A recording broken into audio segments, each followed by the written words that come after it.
Selamat sejahtera. Saya Cikgu Chandramani Ganesan daripada SMK Taman Kenari. Okey, hari ini Cikgu akan mengajar tajuk bab 5 bagi pelajar tingkatan 5 iaitu Pembinaan Negara dan Bangsa yang Merdeka. Tajuk ini amat bertepatan dan bersesuaian kerana hari ini adalah Hari Merdeka, 31 Ogos. Okey, bersempena dengan Hari Kemerdekaan pada hari ini, mari kita sama-sama menyanyikan lagu tanggal 31.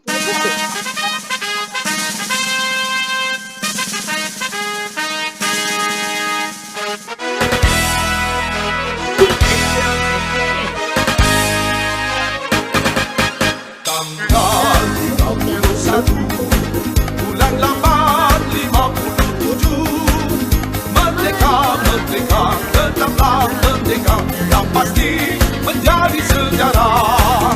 Tanggal 31 bulan 8 57 hari yang mulia, hari bahagia, sambut dengan jiwa yang merdeka.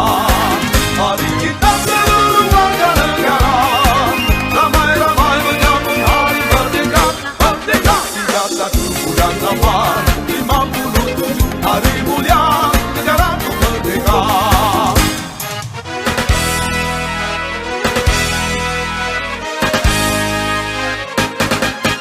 Tanggal 31 bulan 8 57 Merdeka, merdeka, tetaplah merdeka yang pasti menjadi sejarah. Tanggal 31 bulan 8 57 hari yang mulia, hari bahagia, sambut dengan jiwa yang merdeka. Mari kita seluruh warga negara ramai-ramai menyambut hari merdeka.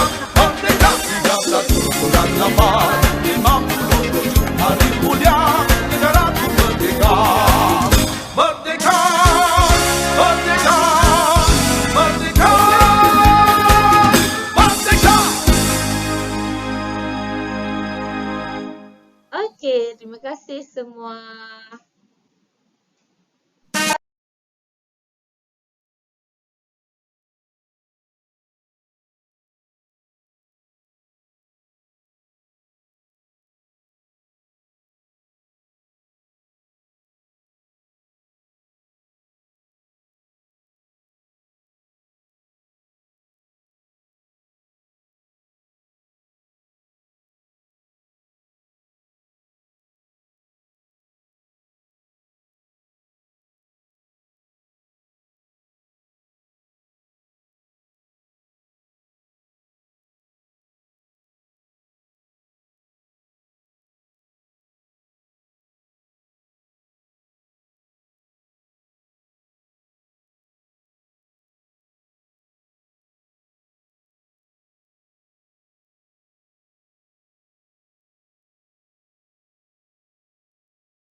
Okey, kita masuk kepada pengajaran hari ini.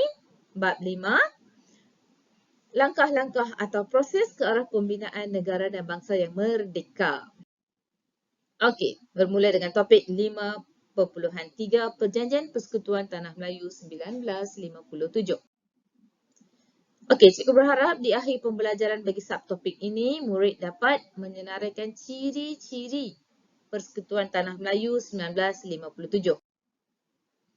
Okey, bermula dengan topik Suruhanjaya Raid. Suruhanjaya Raid telah dibentuk pada bulan Mac 1956 bagi membincang dan menyusun perlembagaan Persekutuan Tanah Melayu yang merdeka. Suruhanjaya ini diketuai oleh Lord Reid, iaitu Hakim British, Sir Ivor Jennings, Wakil England, Sir William McKell, bekas Governor General Australia, Tuan B. Malik, Hakim Mahkamah Tinggi India, Tuan Abdul Hamid, Wakil Pakistan. Okey, tugas Suruhanjaya ini adalah untuk merangka sebuah perlembagaan bagi Persekutuan Tanah Melayu yang merdeka. Okey, kamu boleh tengok gambar atau poster di sini, animasi dalam bentuk animasi ya. Yang pertama, rujuk kepada arrow yang pertama di sini, tarikh penubuhannya adalah pada Mac 1956. Kedua, tujuannya membincang dan menyusun perlembagaan. Ketiga ialah anggota, siapa pengerusi, siapa anggota, isu yang diperbincangkan, cadangan yang diterima.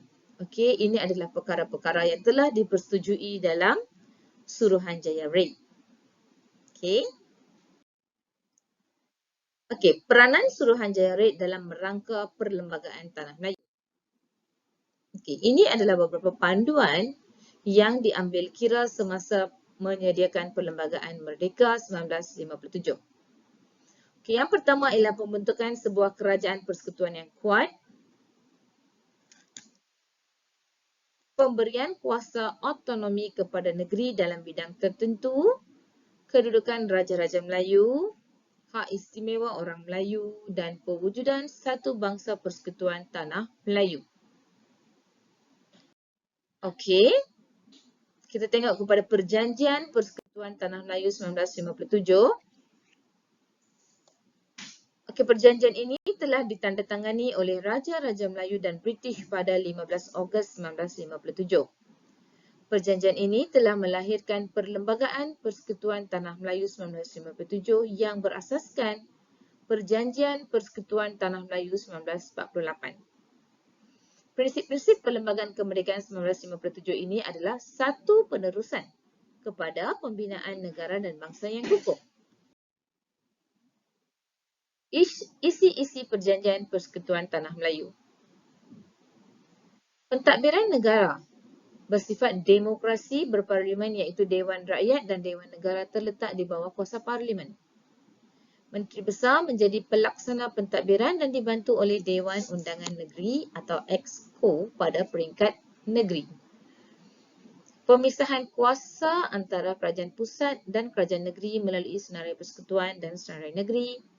3 jenis kerakyatan diwujudkan iaitu kuat kuasa undang-undang, permohonan dan naturalisasi. Seterusnya, agama Islam menjadi agama persekutuan Tanah Melayu. Kedudukan istimewa orang Melayu dikekalkan, institusi raja berperlembagaan di peringkat negeri dan negara. Bahasa Melayu sebagai bahasa kebangsaan. Pembentukan kerajaan persekutuan Tanah Melayu Tanah Simpanan Melayu dikekalkan, yang di-Pertuan Agung menjadi ketua negara. Okey, pada pandangan anda, mengapakah sikap toleransi dalam Pakatan Murni ini penting dalam kalangan rakyat negara kita yang terdiri daripada pelbagai kaum? Okey, cikgu ulang balik soalan. Pada pandangan anda, mengapakah sikap toleransi dalam Pakatan Murni penting kepada negara kita yang mempunyai rakyat pelbagai kaum? Okey, cikgu akan bimbing untuk kamu menjawab soalan K-BAT ini ya. Dia berfikir aras tinggi. Cikgu akan bimbing kemudian bagaimana langkah untuk kamu langkah untuk menjawab soalan ini untuk mendapat markah yang maksimum. Okey, next, peranan tokoh-tokoh kemerdekaan. Okey, kamu boleh tengok, kamu boleh lihat gambar-gambar di bawah, gambar tokoh ke arah kemerdekaan. Okey. Okey, di bawah subtopik ini, cikgu berharap murid dapat menjelaskan peranan tokoh-tokoh kemerdekaan Persekutuan Tanah Melayu. Okey, yang pertama, Tunku Abdul Rahman. Ini kita namakan sebagai Peta Titi, Peta Aiting, Peta Titi, ya. Okey, tokoh yang pertama ialah Tunku Abdul Rahman. Beliau menjadi perunding dalam tuntutan kemerdekaan di London pada tahun 1956. Kedua ialah Tun Abdul Razak. Beliau merupakan perunding dalam tuntutan kemerdekaan di London dan perunding dalam menyiapkan Perlembagaan Kemerdekaan 1957. Seterusnya, Tun H.S. Lee. Okey, beliau telah memulakan kerjasama antara kaum sehingga mencetuskan idea penubuhan Parti Perikatan. Okey, yang terakhir ialah Tun V.T. Sambandar, Presiden MIC dan bersama-sama dengan Tunku Abdul Rahman. Okey, subtopik 5.5, kronologi ke arah mencapai kemerdekaan Persekutuan Tanah Melayu 1957. The British memperkenalkan sistem ahli sebagai tapak asas penting untuk melatih orang tempatan ke arah berkerajaan sendiri. Pakatan Murni pula merupakan usaha ke arah menghasilkan satu kerjasama dan tolak unsur politik melalui rundingan. Pilihan Raya Bandaran telah memulakan kerjasama UMNO MCA yang membawa kepada kemenangan. Khususnya, pilihan raya dalam Majlis Perundangan Persekutuan telah membawa penubuhan Parti Perikatan yang terdiri daripada UMNO, MCA dan MIC. Kemenangan Parti Perikatan membolehkan Tunku Abdul Rahman menjadi Ketua Menteri dan membentuk Kabinet. Rombongan rundingan kemerdekaan ke London yang dipimpin oleh Tunku Abdul Rahman dan berjaya mendapatkan kemerdekaan Persekutuan Tanah Melayu pada tahun 31 Ogos 1957. Okey. Soalan kebat. Pada pendapat anda, bagaimanakah generasi muda hari ini dapat mengukuhkan perpaduan dalam kalangan rakyat pelbagai kaum? Okey, mari kita sama-sama fikirkan bagaimana cara untuk mengukuhkan perpaduan dalam kalangan rakyat pelbagai kaum. Okey, cikgu tamatkan pengajaran kita di sini. Dan semoga cikgu berharap murid-murid dapat memahami topik pembelajaran kita pada hari ini dan menjawab soalan kebat yang cikgu berikan di dalam buku latihan anda. Okey, dengan itu cikgu sudahi dengan ucapan terima kasih.